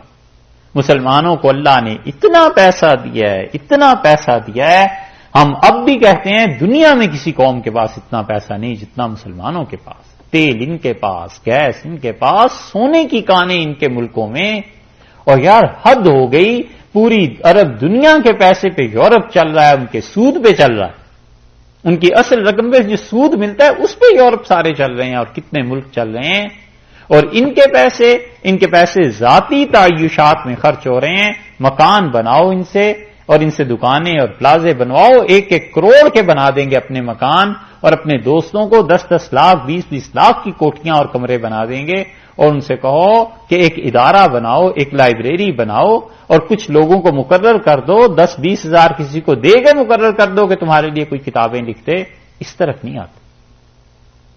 المیہ یہ ہے کہ جہالت اور پیسہ جمع ہو گیا، علم اور پیسہ جمع نہیں ہوا، جہالت اور پیسہ جمع ہو گیا، اس لیے جتنے جاہل ہیں عرب کنٹریز میں گئے، انڈو پاک سے انگلینڈ میں گئے، اور کینیڈا میں اب آ رہے ہیں مسلسل، یہ پیسے کما کما کے اپنے وطن کو بھیج رہے ہیں خوب، اور ان سے کہیے کہ اپنے وطن میں گھروں میں بھیجتے ہو، وہاں کوئی ادارے قائم کروا دو، چلو تم اپنے اس ملک میں نہیں کر سکتے، وہاں ادارے قائم ہو جائیں، اس کی پرواہ نہیں۔ تلک امت قد خلت، اللہ نے کہا تو ایک جماعت تھی جو گزر گئی، لہا ما کسبت، ان کو ان چیزوں پر اجر ملے گا، لہا ان کو نفع پہنچے گا، ما کسبت جو کچھ کے انہوں نے کیا، جو کچھ وہ کرتے رہے، وَلَكُمْ اور تمہارے لیے ما کسبتم وہ ملے گا جو تم نے کیا ہے۔ تم اس غرے میں نہ رہنا کہ والد ایسے تھے، دادا ایسے تھے، یہ جو یہودیوں کا زوم تھا نا، خدا نے اس کو توڑا ہے۔ اللہ نے کہا ہے اس خیال میں نہ رہنا کہ یہ سارے بڑے تمہارے ایسے اور ایسے اللہ کے مقرب بندے تھے، تلک امت قد خلت، تو ایک جماعت تھی جو گزر گئی، لہا ما کسبت انہیں نفع پہنچے گا ان اعمال کا جو وہ کرتے رہے، وَلَكُمْ مَا كَسَبْتُمْ اور تمہیں نفع پہنچے گا ان اعمال کا جو تم کرو گے، وَلَا تُسْأَلُونَ اور تم سے نہیں سوال کیا جائے گا، عَمَّا كَانُوا يَعْمَلُونَ کہ وہ کیا کرتے رہے، ان کے اعمال ان کے لیے، تمہارے اعمال تمہارے لیے۔ اس لیے اس میں بڑی تنبیہ ہے اس امت کے لوگوں کے لیے بھی جو سادات کے گھرانے ہیں یا مشائخ کے گھرانے ہیں، ان میں سے کتنے بگڑے ہوئے ایسے ہیں، وہ کہتے ہیں ہمارے حضرت ایسے تھے اور ہمارے دادا ایسے اور پردادا ایسے، جی ہم تو بس بخشے ہوئے ہیں، ان کی دعائیں چل رہی، بخشے ہوئے نہیں۔ اللہ نے کہا وَلَكُمْ مَا كَسَبْتُمْ اور تم سے تمہارے اعمال کا پوچھا جائے گا، تم سے یہ نہیں پوچھا جائے گا کہ پچھلے کیا کرتے رہے، اپنے اعمال ٹھیک کرو۔ وَقَالُوا اور کہتے ہیں کونوا ہودن یہودی بن جاؤ، یہ ہے اللہ نے شکایت کی کہ ان کے حال دیکھو کہ لوگوں کو دعوت دیتے ہیں، قالوا کونوا ہودن کہتے ہیں کہ یہودی بن جاؤ، او نصارا اور عیسائی کہتے ہیں عیسائی بن جاؤ۔ ترجمہ اگر لفظی طور پر کریں تو پھر یہ بنے گا کہ قالوا کونوا ہودن او نصارا کہتے ہیں یہودی بن جاؤ اور عیسائی بن جاؤ، لیکن اصل میں دونوں دعوے ہیں، قالوا کونوا ہودن کہتے ہیں یہودی ہو جاؤ، وقالوا کونوا نصارا اور کہتے ہیں کہ عیسائی ہو جاؤ، یعنی عیسائی یہ کہتے ہیں کہ عیسائی ہو جاؤ، یہودی یہ کہتے ہیں یہودی ہو جاؤ، تہتدوا تم ہدایت پا جاؤ گے۔ قل آپ فرما دیجئے بل ہرگز نہیں، ہرگز نہیں، ملت ابراہیم ابراہیم علیہ الصلوۃ والسلام کے دین پر ہم قائم رہیں گے، حنیفا جو یکسو تھے، ہم تو ابراہیم علیہ الصلوۃ والسلام کے دین پر قائم رہیں گے جو یکسو تھے۔ پچھلی آیت میں ایک مسئلہ رہ گیا، وہ اہم بات ہے، اب اس کو سن لیجئے۔ یہ جو ہے نا کہ ان کو لہا ما کسبت ولکم ما کسبتم، انہیں وہ چیز ملے گی جو انہوں نے کیا، تمہیں وہ چیز ملے گی جو تم کرو گے، اور تم سے نہیں پوچھیں گے کہ انہوں نے کیا کیا۔ اس پہ جساس حنفی فقیہ ہیں رازی رحمۃ اللہ علیہ، بڑی اچھی بات رازی نے لکھی ہے۔ جساس کہتے ہیں اس سے 3 چیزیں پتا چلتی ہیں۔ ایک چیز تو یہ پتا چلی کہ جن کے بھی والدین اللہ کی اطاعت کرتے رہے، ان کی وجہ سے ان کی اولاد خدا کی بالکل ہی نافرمان اور بخش دی جائے، یہ چیز نہیں۔ ان کو نفع ملتا ہے، ٹھیک ہے، والدین کی نیکی سے، لیکن یہ کہ والدین مسلمان تھے اور اولاد کافر ہو گئی تو اب ایمان میں تبادلے ہونے لگے، بالکل نہیں ہوگا۔ دوسری وہ کہتے ہیں کہ جو کچھ اگر کسی کے والدین بدکار تھے، برے تھے، کچھ حرکتیں ایسی کرتے رہے، کافر تھے علیہ باللہ، تو اب اولاد اگر مسلمان ہو گئی ہے تو ان سے نہیں پوچھا جائے گا کہ تمہارے والدین کیوں کافر تھے۔ دو باتیں۔ اور تیسرے وہ کہتے ہیں کہ مشرکین کی جو اولاد ہے، مشرکین کی اولاد اگر وہ نابالغ حالت میں مر گئے تو انہیں عذاب نہیں، اس لیے کہ اعمال کے مکلف نہیں ہوئے، تو ان کے آباء و اجداد کی وجہ سے انہیں عذاب نہیں دیا جائے گا۔ کیونکہ کچھ لوگ اس کے قائل تھے کہ ماں باپ کے ساتھ اولاد کا حشر ہوگا۔ کافروں کو جو بچے نابالغ ہونے کی صورت میں مر گئے کہتے تھے اپنے ماں باپ کے ساتھ ہی جائیں گے جہنم میں۔ جساس رحمت اللہ نے اس سے رد کیا ہے، وہ کہتے ہیں اللہ نے دونوں کو فرق کر دیا ہے، اس لیے بچے جو ہیں وہ اس طرف نہیں جائیں گے۔ حدیث میں یہ آئی ہے البتہ بات، رسول اللہ صلی اللہ علیہ وسلم نے فرمایا میں نے حضرت ابراہیم علیہ الصلوۃ والسلام کو دیکھا معراج میں اور ان کے گرد بہت سے بچے تھے۔ تو اس سے محدثین نے اور فقہا نے دلیل لی ہے کہ وہ کہتے ہیں جتنے بھی بچے ہیں وہ کسی بھی مذہب اور ملت کے ہوں، انہیں حضرت ابراہیم علیہ الصلوۃ والسلام کے پاس وہاں بھیج دیتے ہیں، ان کا حشر ان کے ساتھ،